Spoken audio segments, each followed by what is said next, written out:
now give the floor to His Excellency Sergei Lavrov, Minister of Foreign Affairs of the Russian Federation.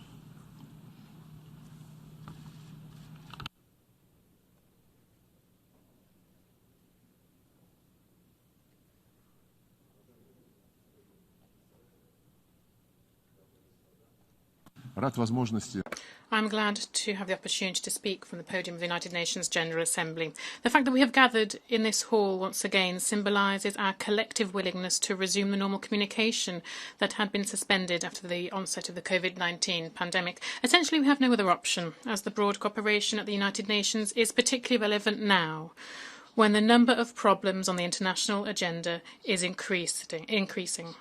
The range of cross-border threats is expanding too. Numerous regional hotspots of tension have a substantial potential to destabilise.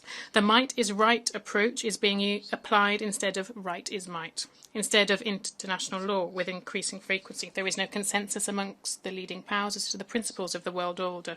For Russia, it is obvious that one can only effectively counter threats and challenges through concerted efforts in strict compliance with the universally recognised norms of international law, first and foremost the purposes and principles of the UN Charter. This global organisation should play a central coordinating role in world politics, fully unleashing its potential of universal multilateralism and legitimacy.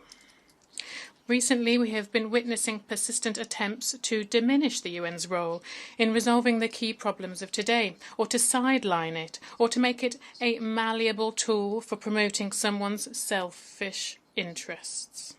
Such attempts are clearly visible in the so-called rules-based order concept that the West is persistently introducing to political discourse as opposed to international law. Naturally, no one can be opposed to rules as such. After all, this is exactly what the UN Charter is, a set of rules. These are, however, rules that have been approved by all countries of the world.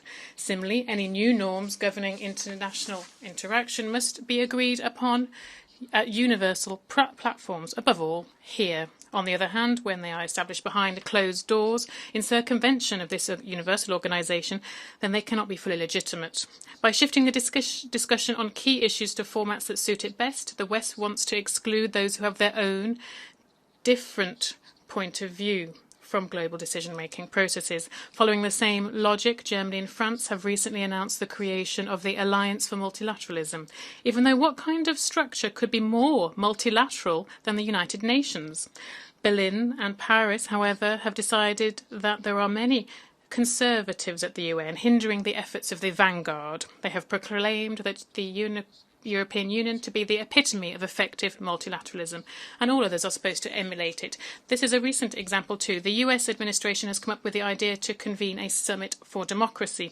It goes without saying that Washington is going to choose the participants by itself, thus hijacking the right to decide to what degree a country meets the standards of democracy.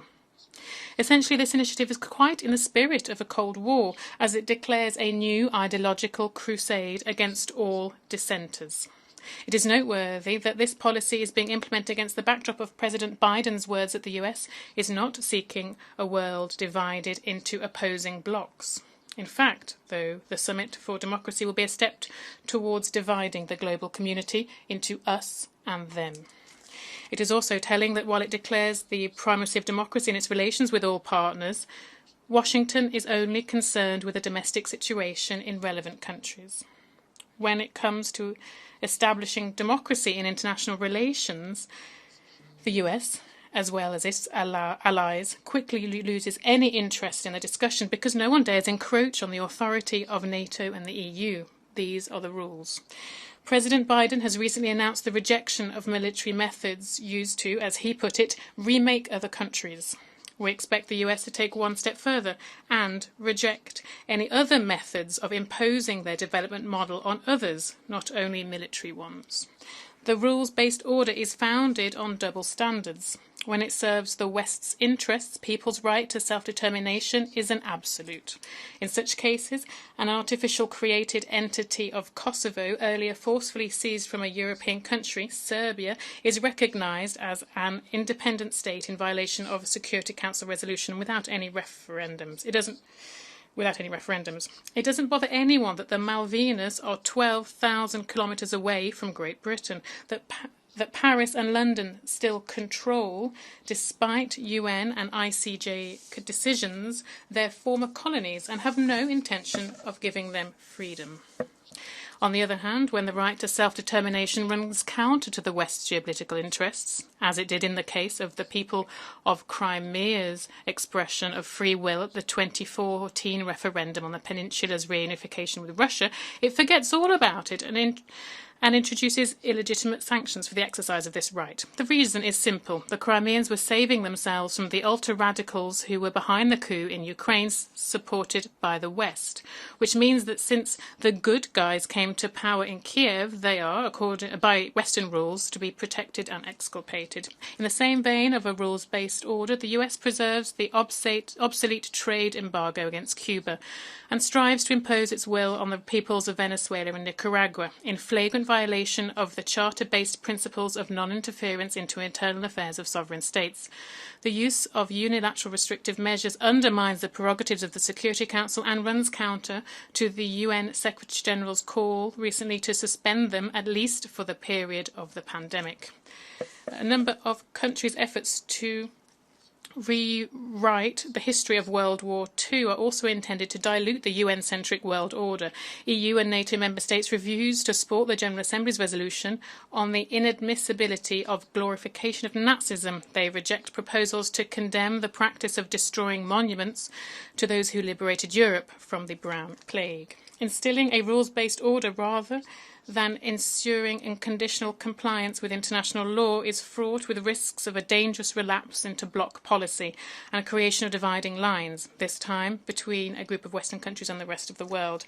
However, recent events have shown that such voluntary rules can be applied inside the Western bloc as well, as if one of its members becomes too independent. At least many world media have perceived the plot twist of the story around supplying submarines to Australia as a response to talk of Europe's strategic autonomy that has intensified after the US's hasty withdrawal from Afghanistan. The chaotic nature of this withdrawal is further demonstration of the rules upon which the West is going to build its world order.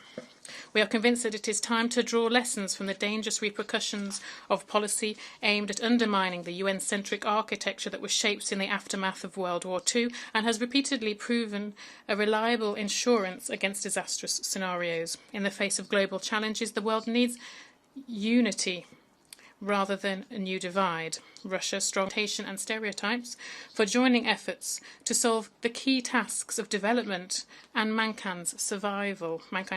We have enough instruments for this. First and foremost, this is the UN and its Security Council that needs to be adapted to the reality of a polycentric world order by enlarging it with increased representation of Asia, Africa and Latin America.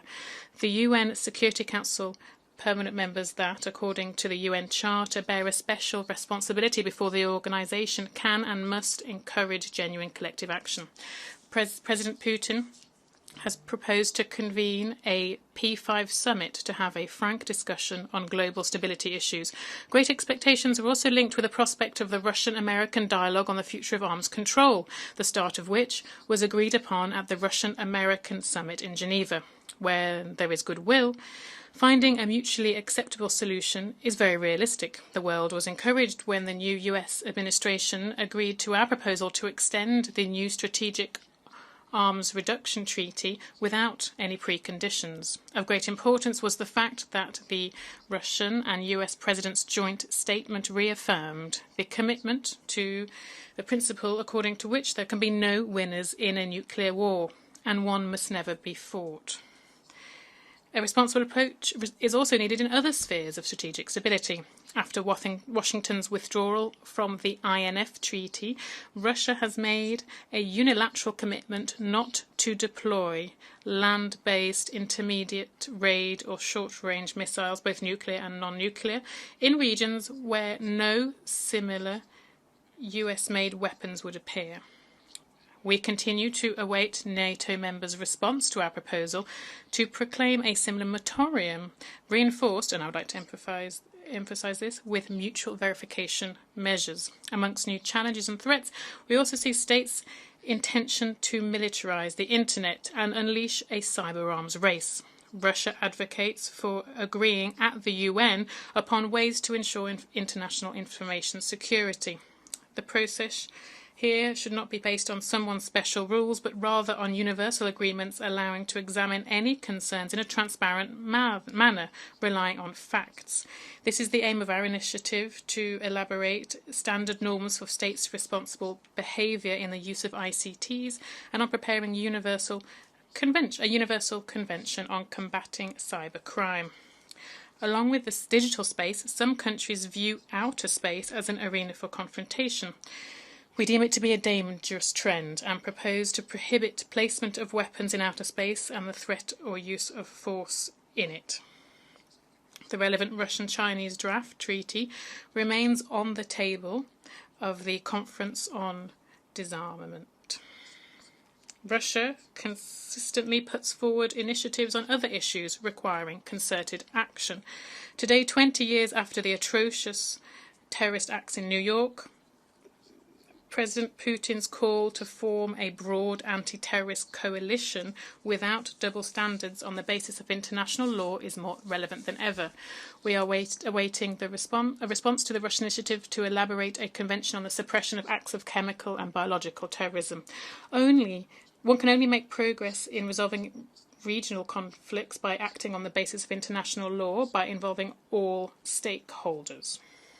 In Afghanistan, Syria, Libya, Yemen, and in other hotspots, all external actors have to show an understanding of the cultural and civilizational specifics of society, rejecting politicisation of humanitarian assistance and assisting the creation of broadly representative bodies of authority that would involve all major ethnic, religious and political forces of the relevant countries.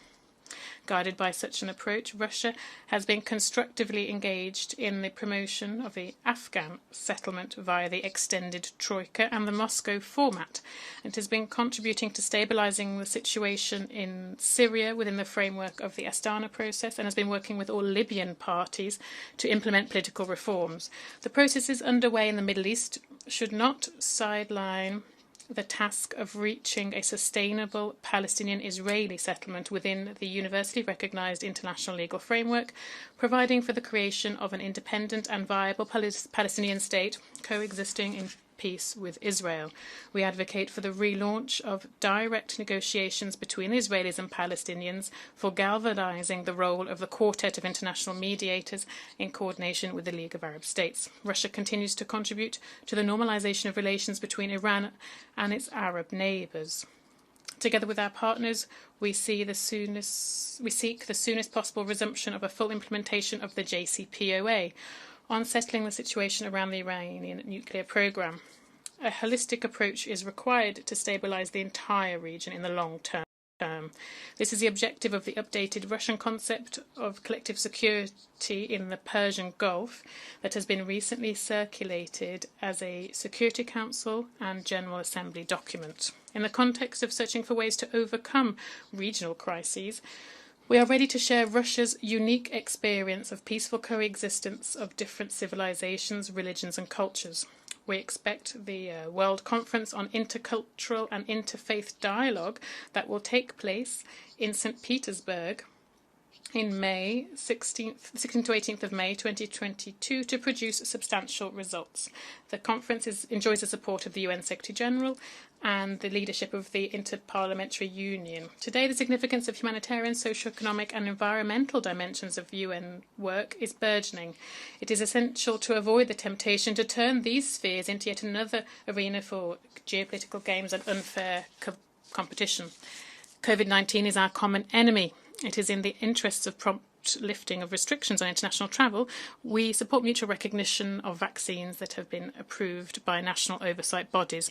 It is vitally important not to cease efforts aimed at implementing the 2030 Agenda for Sustainable Development. We reckon that the decisions adopted at the recent UN Food Systems Summit will promote the achievement of the SDGs. We stand for strengthening the central role of the United Nations in building the agenda for environmental protection on the basis of equality and respect for each other's interests, including due account given to socio-economic realia. Otherwise, it would be hard to mobilise all states towards reaching global climate goals.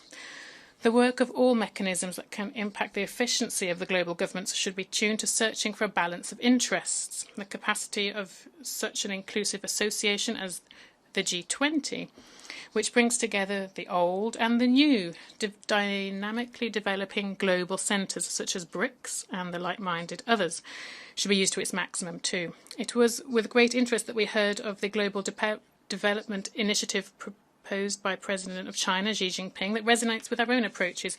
Russia, together with its partners and allies, supports strengthening a mutually reinforcing network of alliances through developing integrative processes within the CIS, AEU, CSTO and the SCO.